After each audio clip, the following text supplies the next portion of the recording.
If you don't want to pay $25 for a year, you don't need to.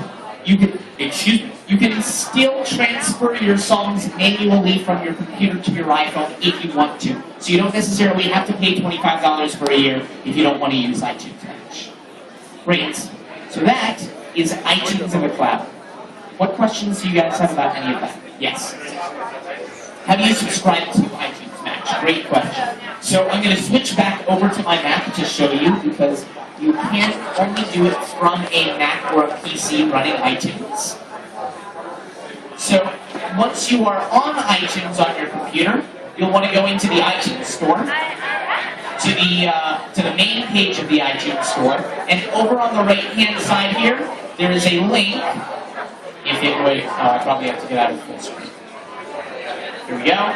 There is a link for iTunes Match. And if you click right on that, you will be able to subscribe for $25 a year. And that turns it on instantly. Cool. What other iTunes in the cloud questions do you guys have? Yes?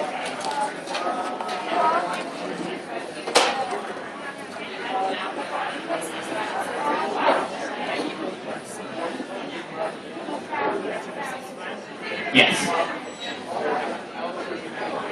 So if you have a lot of songs and they must be in the iTunes application in some way. The question was, if I have thousands and thousands of songs and they're on an external hard drive, do I have to put them onto my computer's hard drive and into iTunes in order to use iTunes Match? The answer is yes and no, because they need to be in iTunes, but your iTunes library doesn't have to be on your computer. There is a way to store an iTunes library on an external hard drive, and if you want to, come on up to me afterwards and I'll show you how to do that. Sounds good? Okay. Cool. Other questions you guys have about iTunes in the cloud? Yes?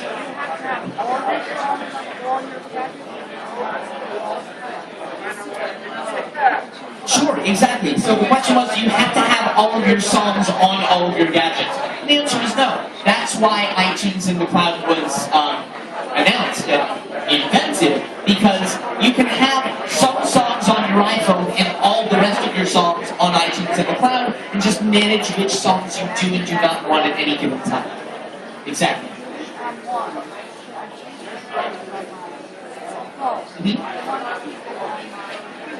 Won't make a difference. So the question was, if I delete a song on my phone, will it delete it on all of my other devices? And the answer is no.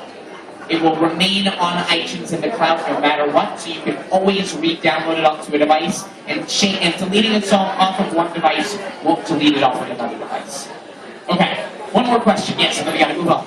Did you say the main difference between regular iTunes in the cloud and this is that you can get CDs also that are not part of the iTunes Store? That's what iTunes Match is for. Without iTunes Match, then you can only access iTunes in the cloud for content that you have purchased off of the iTunes Store. Yes. Okay, let's continue along now since we gotta get through all this stuff this evening. So we will talk now about PhotoStream. So, PhotoStream is another feature of iCloud that allows you to wirelessly transfer photos between different devices. Now, a common misconception about PhotoStream is that this is a way to back up all of your photos, which is not necessarily the case. The way I like to think of PhotoStream is it's kind of like a timeline of all of the photos that you take in real time so that you can access all of those photos from all of your different devices. So, let's take a couple of minutes and see how this works. So to begin, I'm going to plug in my iPhone here. There we go. And we're going to wait for it to get recognized. Great. And I'm going to open up the camera application.